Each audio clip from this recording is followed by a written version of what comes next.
Bonjour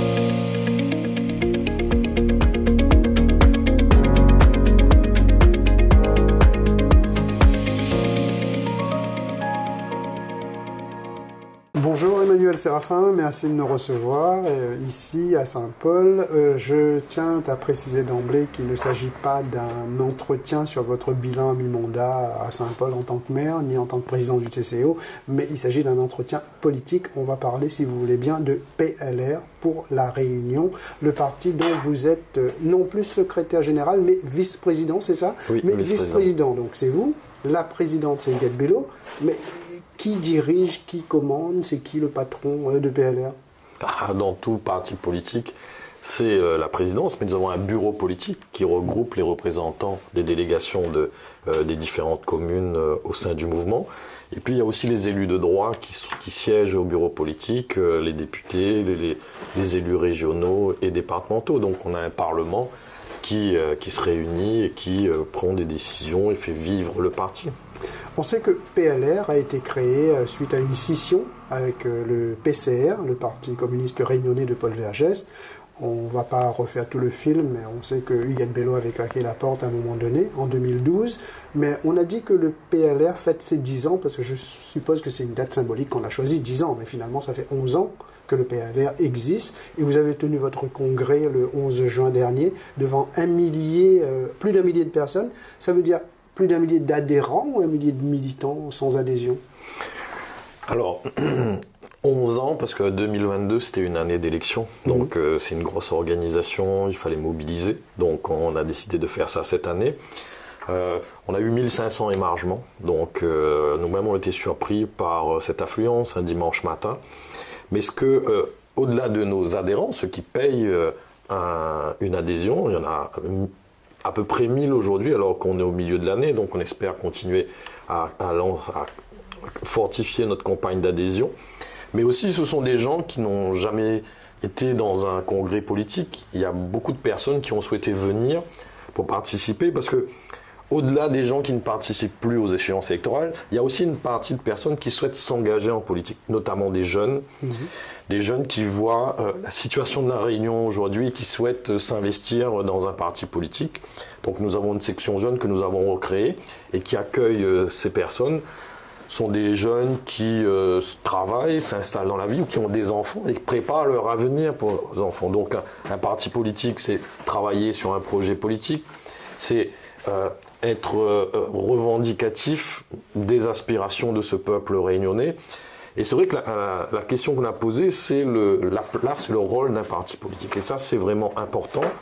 Beaucoup pensent que ça ne sert plus à rien, mais je pense qu'un parti politique n'a jamais été aussi important dans la vie publique parce qu'elle est structurée et permet d'organiser des revendications et d'apporter la voix des Réunionnais au niveau local, mais aussi au niveau national. Mais ce n'est pas les partis politiques qui manquent, puisque vous parliez de l'engagement des jeunes. Il y avait déjà les partis de gauche traditionnels, historiques, PS, PCR, il y a à droite également, LR, UDF, etc. Pourquoi PLR? Pourquoi choisirait-il PLR plus particulièrement? Alors le PLR, c'est pour la Réunion, mais on aurait pu aussi dire pour le rassemblement. Parce que dans notre gène, c'est vraiment de rassembler l'ensemble des forces, parce qu'on a vu ce morcellement que vous décrivez. Et c'est en rassemblant les Réunionnais, en rassemblant les organisations, qu'on peut porter une seule voix. C'est ce qui s'est passé sur des élections municipales, sur l'élection régionale. Et aujourd'hui, ces projets qu'on a construits ensemble se mettent en œuvre dans le cadre de ces institutions, même au niveau national, puisqu'on a vu que 6 députés sur 7 sont issus du rassemblement ici à La Réunion. C'est rassembler en travaillant sur un projet commun qu'on peut avancer et faire avancer La Réunion. Travailler sur un projet commun, c'est ça votre objectif, c'est essayer de rassembler le plus de partis politiques possible. Je parle par exemple là où c'est déjà le cas avec le Progrès de Patrick Le Breton, avec Bagnan, de Patrice Célie, de Ensemble peut-être, d'Olivier Ouareau. Parce que justement, je voulais vous poser une question là-dessus. Qui était là? Olivier Ouareau qui était là, maire du Port, et responsable du parti politique Ensemble, qui a été créé en 2021 lors des régionales. Mais il était au congrès de PLR. Moi, j'ai souvenir que Olivier Ouareau et Huguette Bello, c'était plus vraiment le grand amour. Olivier Waro a créé un parti politique, donc ça on le respecte, il a ses propres idées qu'il voulait mettre en œuvre lors des élections régionales, mais Olivier Waro est maire du port, Olivier Waro c'est un citoyen réunionnais, Olivier Waro est de gauche et des partis progressistes, et quand toutes ces familles se réunissent, Olivier Waro a sa place là, au-delà des joutes électorales, il y a la volonté de construire et de se rassembler pour faire avancer la Réunion. Et donc je pense qu'il est dans cet état d'esprit. On se côtoie au TCO, on se voit régulièrement. Et nous, vraiment, notre objectif, en politique, si vous êtes fâché avec quelqu'un, vous allez terminer votre parcours. Au-delà d'une échéance électorale, il y a la vie politique, il y a la vie de la société, et chacun doit amener sa contribution. Olivier Waro est toujours PLR ou il n'est plus PLR? Il a créé son parti politique, qui s'appelle Ensemble, donc il gère son parti politique, et on ne peut pas être dans deux partis différents. Donc nous, on discute avec lui, il est venu, et on salue sa présence, comme d'autres qui étaient là. Quand je dis d'autres, c'est par exemple Eli Waro, représentant du Parti communiste. Ce sont des chemins qui se sont séparés à un moment donné par rapport à toujours une échéance électorale, mais la vie politique, c'est pas une échéance électorale, c'est des combats pour le développement de la Réunion. Le PLR a 10 ans, mais notre combat a commencé largement avant et se rejoint à un moment donné avec l'ensemble des forces de progrès. Olivier Waro était là, effectivement, et Eli Waro était là, du PCR à Canal Historique, mais en revanche, côté PCR, il n'y avait pas Maurice Gironcel, Chacun décide de la représentation au niveau de son parti. Ce week-end, il y a le congrès, un rassemblement du Progrès, il y a un rassemblement du PCR. Donc nous-mêmes, on va se partager pour répondre à ces invitations. Donc chaque parti détermine son niveau de représentation. Idem pour Jean-Hugues Rattenon, député de la 5e circonscription qui est à la tête de Résistance 974, un petit mouvement parti de gauche, qui lui n'était pas là non plus. Et il s'est fait représenter, donc son mouvement était présent. Et PLR, comment vous définiriez aujourd'hui son bilan depuis sa création, 10 ans? C'est un parti qui compte déjà une municipalité, la mairie de Saint-Paul, une région avec Huguette Bello, la mairie de Saint-Paul avec vous-même, la présidence du TCO, et il peut encore mieux faire? On est représenté dans les 24 communes de la Réunion. Donc là, on a fait le bilan des adhésions. On est représenté. Il y a même des adhésions au niveau national, de l'Hexagone. Il y a des gens aussi qui adhèrent par Internet, donc qui souhaitent adhérer à notre mouvement, à nos idéaux que l'on met sur la table pour faire avancer la Réunion. Donc, 10 années, c'est 10 années de lutte. On a eu des périodes aussi, moi-même, j'étais dans des oppositions, c'était pas évident, mais on garde cet idéal pour la Réunion. On essaye de fédérer, de rassembler, et vous voyez bien que après la départementalisation, après une période où la Réunion s'est structurée, les fonds européens ont permis d'avoir des équipements structurants, mais ce combat-là n'est pas fini. On voit toutes ces inégalités sociales. La Réunion est la deuxième région la plus inégalitaire de France. Ça veut dire qu'il y a encore énormément de choses à faire. Il y a encore des propositions à faire à ce gouvernement pour que la Réunion tienne compte des spécificités locales, et qu'on arrête d'avoir des lois où on applique globalement les choses. Quand la première ministre était là-haut au Maïdo et qu'on lui montre Mafat en lui disant « Regardez, la loi littorale s'applique à Mafat, donc on ne peut plus construire selon la modification de la loi Elan », là elle se rend compte que peut-être il y a des choses à modifier dans la loi et qu'on puisse appliquer les lois différemment en fonction du territoire.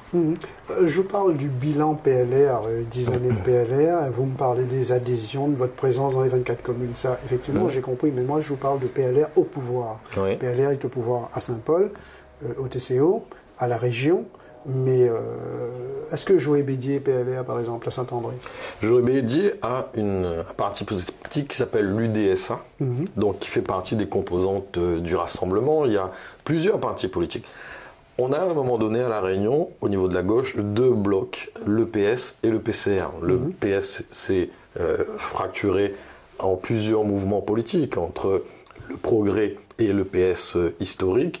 Et sur le PCR, il y a l'UDSA, il y a le MCR, il y a MCR de Saint-Louis de Jean Piotte, il y a la PR de Claude Waro. Donc tout cela, c'est un peu morcellisé. Mais l'ADN de base, c'est vraiment d'être au plus proche des Réunionnais, des plus démunis, travailler pour qu'on puisse avoir l'ascenseur social, que nos mamans puissent avoir une école de qualité, voir le pouvoir d'achat des familles, comment faire pour qu'on sorte de cette pauvreté et donner toutes les chances aux familles dans la société, et faire que globalement on puisse développer notre économie avec des mesures qui soient spécifiques et qui prennent compte de notre environnement régional, de notre désenclavement. Ça aussi c'est important, le désenclavement aérien, on a vu le combat pour sauvegarder Air Austral, le désenclavement numérique. Aujourd'hui, on a 3 câbles, il nous faudra un quatrième câble numérique pour être totalement indépendant par rapport à l'extérieur.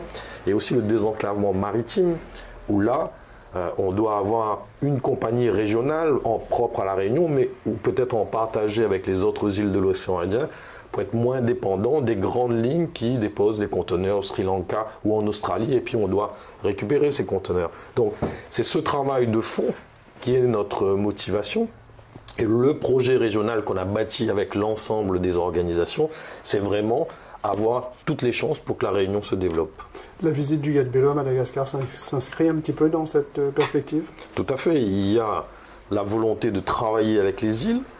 On parle d'agriculture, on voit que par exemple, au Copa, on fait venir du maïs du Brésil, alors qu'on sait bien que Madagascar est une île qui peut travailler en coopération avec la Réunion, avec d'autres produits. Et donc, il y a tout ça à développer les circuits courts au sein de l'océan Indien. Donc, les relations sud-sud est vraiment importante et essentielle, et pour que les relations nord-sud soient moindres et qu'on puisse partager ce développement avec les autres îles de l'océan Indien. Pour revenir à la politique plus politicienne, Emmanuel Séraphin, on sait le pacte qui a été passé à la région avec les autres partis de gauche, justement pour prendre la majorité régionale. Est-ce que cette union sera toujours valable pour les échéances à venir, les échéances électorales? Je veux parler notamment des sénatoriales. Pensez-vous qu'il serait possible, de votre point de vue, d'avoir une union de la gauche au sénatorial? Alors, moi je différencie les élections locales et les élections nationales, parce qu'on a des organisations locales et on a des organisations nationales. Alors je pense que vous faites référence à la position du Parti Socialiste. Donc Erika Barretch, Parti Socialiste, a signé une motion qui, au sein de son parti, n'est pas favorable au rassemblement avec la NUPES. Donc ça a été fait au sein du PS. Alors qu'il y a une autre motion, la motion principale qui a gagné avec Olivier Faure, c'est d'aller vraiment vers le rassemblement pour être plus représentatif. Et donc on le voit dans la volonté de définir une liste propre. Donc on aura à discuter pour voir si c'est définitif, où il y a encore des possibilités d'union et d'alliance, mais les choses sont encore sur la table et ça n'a pas encore évolué à ce niveau-là. Donc quand on est sur des élections régionales, chacun a sa propre considération. On aura les élections européennes l'année prochaine, 2024, et on voit bien qu'un parti comme Europe Écologie Le Vert a toujours eu une stratégie nationale et européenne et qui différencie des accords locaux qu'on a pu construire précédemment. Les discussions sont en cours par rapport au sénatorial du 24 septembre prochain avec le PS, sont toujours en cours. Pareil avec Bagnan, avec Ensemble, avec les autres mouvements de gauche. On a déjà fait un gros travail de consultation et de discussion, mais après, sur la présentation des listes, il reste encore ça. Mais ça, c'est tout à fait normal. On a eu les élections pour définir les délégués le 9 juin dernier. Le préfet est en cours de publication de la liste des grands électeurs, ce qui permettra d'avoir toutes les bases, tous les éléments pour en discuter. Oui, il y aura à peu près 1385 grands électeurs à la Réunion. Je rappelle que ce sont les élus et ce sont également les délégués, les personnes qui ont été élues par les conseils municipaux le 9 juin dernier. Mais pourquoi on parle, par exemple, là, on parle d'une liste Erika Barretch, on parle d'une liste qui serait poussée par Iguette Bello, on donne même des noms, Wilfried Béatil en première position, Evelyne Corbière, qui sont des conseillers régionaux. C'est vrai, c'est pas vrai, ou on n'en est pas là? Non, ça, c'est la rumeur qui court. Vous savez bien, quand on construit... Alors, les élections sénatoriales, c'est une élection technique et tactique. Technique parce que c'est à la plus forte moyenne, proportionnelle à la plus forte moyenne. C'est-à-dire, plus vous avez un bloc important et plus vous avez la possibilité d'avoir des élus. On l'a vu lors des dernières élections. La droite a failli. 2017, il y a eu 3 sénateurs à droite. Presque 4 sénateurs, parce qu'il y a eu un rassemblement très large. Donc nous, on a tout intérêt à rassembler pour avoir le plus d'élus possible. Ça, c'est ce que nous, on fait le mouvement pour la Réunion, mais pour le rassemblement aussi, pour avoir le maximum de représentativité. Pourquoi? Parce que quand on voit les 4 sénateurs qui ont voté, par exemple, pour l'allongement de la retraite à 64 ans, c'est méconnaître la situation de la Réunion au niveau des retraites, et c'est aussi pénaliser encore plus les Réunionnais dans le cadre de cette loi. Donc on doit avoir vraiment des sénateurs qui portent la voix des Réunionnais et des spécificités de la Réunion. Donc cette élection, c'est une élection très spécifique, donc il faut aussi avoir une approche spécifique par rapport à ces élections. Quand on parle des sénatoriales, donc pour l'instant les discussions sont en cours, on a bien compris, il y a les tractations, les négociations, etc. Les élections c'est le 24 septembre, on l'a dit, donc il y a encore de l'eau à couler sous les ponts. Pour parler des législatives, vous nous parliez tout à l'heure des 6 députés sur 7 qui font partie de cette mouvance PLR, mais est-ce que Jean-Louis Rattenon, Perceval Gaillard peuvent être vraiment considérés dans cette mouvance-là, ou y a-t-il pas une différence entre LFI et PLR du Gat-Bello? Alors, les députés, c'est une élection nationale, donc il y a eu un rassemblement au sein de la NUPES. Donc, ce qui fait que les députés sortants, il n'y a pas eu de candidat contre ces députés. Donc, ces députés ont été réélus brillamment. Et après, sur les circonscriptions, il y a eu une discussion. Mais au niveau de l'Assemblée, il y a un rassemblement NUPES qui s'est fait, mais chacun a son propre groupe parlementaire. Il y a le GDR pour Frédéric Maillot, Karine Lebon et Émilie Kabidi. Et les LFI sont les LFI, les socialistes sont dans les groupes socialistes. Et chacun s'y retrouve dans leur propre groupe. C'est pour ça que je fais la différence entre une élection locale et une élection nationale qui entraîne ces particularités-là. Vous nous avez donné un petit peu de perspective de PLR concernant l'océan Indien, en parlant notamment de la visite du Gat-Bello à Madagascar. Vous nous parliez à l'instant des élections nationales qu'il faut quand même dissocier des élections locales. Mais au niveau local, 10 ans après, quels sont les objectifs, les perspectives de PLR? C'est de continuer à rassembler les Réunionnais sur un projet politique. C'est ça qui est important. Si chacun part dispersé, on sait bien qu'au niveau national, on ne nous écoutera pas. Et à chaque fois que les Réunionnais étaient rassemblés, il y a eu des avancées significatives quand on a fini l'égalité sociale. C'est parce que là, à La Réunion, il y avait un consensus, il y avait une unité sur ces éléments-là. Et donc, à nous de travailler sur ces projets politiques et de faire ce que toutes les voix se portent sur ces représentants pour qu'à un moment donné, au niveau du gouvernement, on comprenne bien qu'il y a une demande unanime sur peut-être sur des éléments au niveau économique, sur des éléments au niveau social. Et ça, c'est à nous de travailler à affiner ces demandes et que collectivement, on les porte au niveau national. Est-ce que l'objectif, c'est aussi, par exemple, puisque vous nous parliez tout à l'heure de l'engagement des jeunes au sein de PLR, de préparer aussi les municipales de 2026 et avoir un candidat PLR, pourquoi pas dans chaque commune, sauf là où il y a, par exemple, des maires qui sont affiliés à PLR indirectement, je parle de Saint-André, etc., etc. Alors, moi je dissocie le travail électif et le travail de formation de ces jeunes. Enfin, moi je le vois, et ça c'est mon constat, ça n'engage que moi, qu'au niveau des partis politiques à La Réunion, il y a vraiment un manque de formation. Et moi-même, je le vois au sein de notre parti. Donc nous, on souhaite former des jeunes, avoir une analyse sociale, politique au niveau de la société. Donc on a des intervenants qui expliquent et qui apportent ces sujets-là, et puis on crée des débats. C'est dans le débat qu'on a une conscience politique. Jusqu'à maintenant, à La Réunion, il y avait les dockers qui avaient cette conscience politique, on avait les planteurs, on avait les employés, on avait toutes les organisations syndicales et politiques qui avaient cette conscience politique.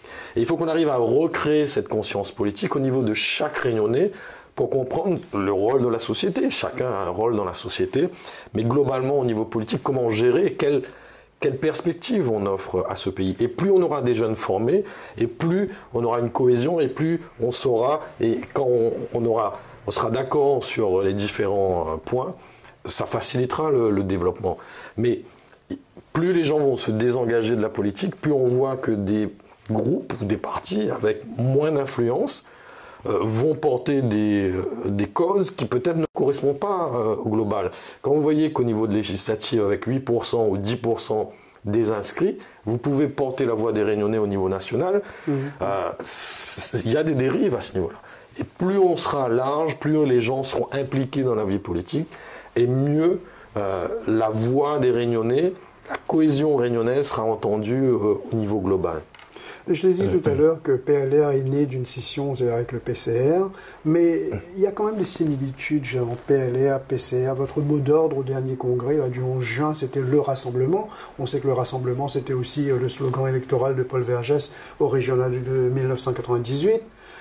J'ai presque envie de vous dire quel sera votre prochain mot d'ordre. Est-ce que ce sera l'Alliance, comme ce fut le cas pour Paul Vergès à un moment donné? C'est quoi la différence entre PCR et PLR aujourd'hui? Alors, nous, on ne renie pas notre passé. On a mené des combats, Huguette Bello, au sein de l'UFR, sur ce qu'elle a pu faire à l'époque en lien avec les îles de l'océan Indien, en lien avec l'Afrique du Sud. L'UFR était la base arrière des femmes sud-africaines qui étaient exilées.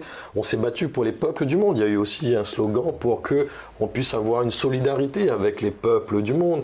Il y a eu une intervention d'Olivier Bancoul sur les Chagos qui reconnaît le travail que Huguette Bello, les membres du PLR, ont apporté aux Chagos. Il y a une piscine ici à Saint-Paul, je crois que c'est la seule infrastructure qui porte le nom de Lisette Talat, qui est celle qui a mené au début ces combats de l'océan Indien. Donc ça fait partie de nos idéaux.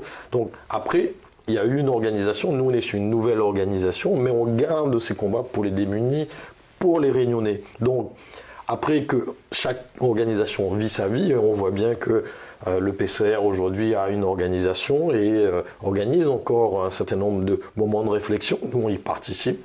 Mais c'est vrai qu'il y a eu une rupture à un moment donné pour une raison purement électorale, mais dans la volonté de faire, dans notre motivation et ce qu'on mène comme combat politique, on reste, nous, fidèles à ces combats-là. Est-ce qu'avec le recul, 10 ans après, vous vous dites que finalement vous avez eu raison de quitter le PCA, de créer un nouveau parti politique pour justement peut-être mieux rassembler? Au niveau de la scission, la raison, elle était purement électorale. Donc, c'est pour ça qu'on a créé, mais notre combat, il a continué.